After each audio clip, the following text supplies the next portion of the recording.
Hello বন্ধুরা, নিশ্চয়ই সবাই ভালো আছেন, আমিও ভালো আছি। আজকে নিয়ে এসেছি আলুর চপ। তো এই আলুর চপের ভেতরে কি কি দেব সেটা আগে প্রথমে একটু দেখিয়ে নিচ্ছি সবাইকে। এর জন্য লাগছে আমাদের সেদ্ধ করা বেশ কিছুটা আলু লাগছে, আর লাগছে হচ্ছে সেদ্ধ করা ছোট্ট চিংড়িগুলো, আর লাগছে একটা ডিম, এছাড়া থাকবে পেঁয়াজ আর বিভিন্ন মশলাগুলো। প্রথমেই সেদ্ধ করা চিংড়ি মাছগুলোকে খুব ভালোভাবে হাত দিয়ে কচলে নেব যাতে গোটা না থাকে। এরপরে আলুগুলোকেও ঠিক কচলে খুব ভালোভাবে মিহিভাবে কচলে নেব। তো আগেই বলে রাখি, আমি কিন্তু আজকে রয়েছি মাসির বাড়িতে। মাসি যেহেতু বলেছে আলুর চপ করছে, তো আমি কিন্তু লাফাতে লাফাতে চলে এসেছি, কারণ এটা আমার খুব প্রিয় একটা খাবার, আর মাসির হাতে হওয়া মানে দারুণ। আজকে মাসি করছে আর আমি ভিডিও করছি। তো কড়াইতে আমরা তেল গরম করতে দিয়ে দিয়েছি। সে তেল গরম হয়ে আসলে সেখানে আলুটা দিয়ে দেবো। আলুতে একটুখানি নুনও দিয়ে আলুটাকে একটু টানা টানা করে ভেজে নেব। খুব কড়া ভাজবো না, যাতে বাইন্ডিং করতে সুবিধা হয়, সেই জন্যই আলুটাকে একটু ভেজে নিচ্ছি। তো আলুটাকে ভাজতে ভাজতে আরেকটা কথা বলিনি, এই চপ নিয়ে কিন্তু একটা দারুণ ঘটনা রয়েছে আমাদের ছোটোবেলার, সেটা একটু পরে বলছি।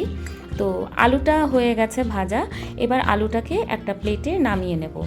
আলুটা ঠান্ডা হতে দেব, আর ততক্ষণে আমরা আলুর ভেতরে যে পুরটা দেব সেই পুরটা তৈরি করব।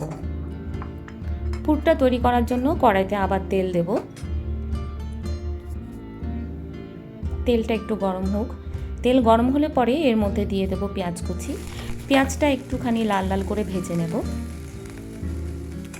আলুর চপও কিন্তু অন্যভাবে, মানে অনেক রকমভাবেই করা যায়, কিন্তু এই আলুর চপের সাথে আমার ছোটোবেলা মিশে রয়েছে।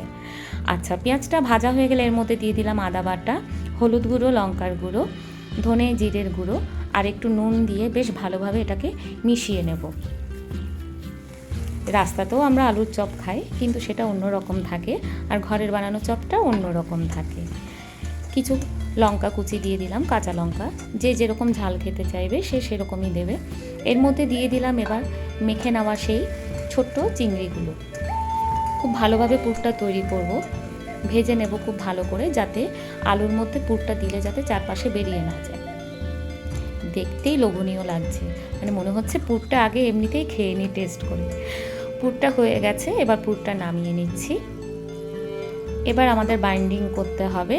তো আমরা গোল গোল শেপ দিয়েছি আলুর, কেউ চাইলে কাটলেটের মতো লম্বা করেও শেপ দিতে পারে, অসুবিধা নেই। প্রথমেই কিছুটা আলু হাতে নিয়ে নিলাম, নেওয়ার পরে সেটাকে ভালো করে একটু ছড়িয়ে নিয়ে মাঝখানে জায়গা করে নিয়ে তার মধ্যে অল্প কিছুটা পুর দিয়ে দেব। পুরটা দিয়ে এবার চারপাশ থেকে আলুটা বেশ ভালোভাবে ওপরের দিকে নিয়ে এসে খুব সুন্দর করে চারপাশটা এবার শেপ করে দেব, যাতে পুরটা বেরিয়ে না যায়। এভাবেই আমরা সবকটা চপ বানিয়ে আগে রেডি করে নেব। তো যে ঘটনাটা বলতে চেয়েছিলাম সেটা হচ্ছে, যখন আমরা 9-10-এ পড়ি তখন আমরা প্রায় 5 জন, মানে আমরা মাসতুতো ভাই বোন মিলে আমরা হোস্টেলে থাকতাম। তো সেই হোস্টেলে মাসি রবিবার করে আমাদেরকে দেখতে যেত। তো এক রবিবারে ঠিক এই আলুর চপটা নিয়ে গিয়েছিল, আর আমরা খেয়েছিলাম। আর এরপর থেকেই মাসি যখনই যায় আমরা কিন্তু তাকিয়ে থাকতাম যে আলুর চপটা এলো কিনা। মানে একটা অন্যরকম স্মৃতি আর কি, আজকে মনে পড়ে গেল, দারুণ লাগে। আর আমার মাসি কিন্তু নানা রকম খাবার তৈরি করে আর করতেও ভালোবাসে, আর সেগুলো বেশিরভাগই কিন্তু টেস্ট করি আমি। আচ্ছা, হয়ে গেল, আমাদের সবকটা রেডি হয়ে গেছে বানানো। তো এবার কড়াইতে আমরা তেল দিয়ে দিয়েছি, একটু তেল বেশিভাবেই দেব। একটা ডিম আমরা ভালোভাবে ফেটিয়ে নেব, তার মধ্যে দিয়ে দিচ্ছি নুন আর একটু গোলমরিচের গুঁড়ো। এই ফেটানো ডিমটার মধ্যেই আমরা প্রত্যেকটা চপ আলুর যে শেপটা তৈরি করেছি সেটা ডুবিয়ে ডুবিয়ে তেলের মধ্যে ছেড়ে দেব। প্রথমেই একটা ছেড়ে দেব তেলের মধ্যে, ছেড়ে দিলে পরে ওটা একটা পাশ হয়ে আসলে পরে খুন্তি দিয়ে আমরা সেটাকে ওপর পিঠ করে দেব। উল্টে দেওয়ার পরে এবার বাকি একটা দুটো ছেড়ে দেব। খুব বেশি ছাড়বো না, 3টে করে ছাড়ছি। তো মোটামুটি আমাদের রেডি হয়ে গেছে। তো এই চপটা কিন্তু সত্যিই দারুণ, ট্রাই করে দেখবেন সবাই। এটা ভাত দিয়েও খাওয়া যায়, আবার এমনিতেও খাওয়া যায়, আমি বেশি এমনিতেই খাই।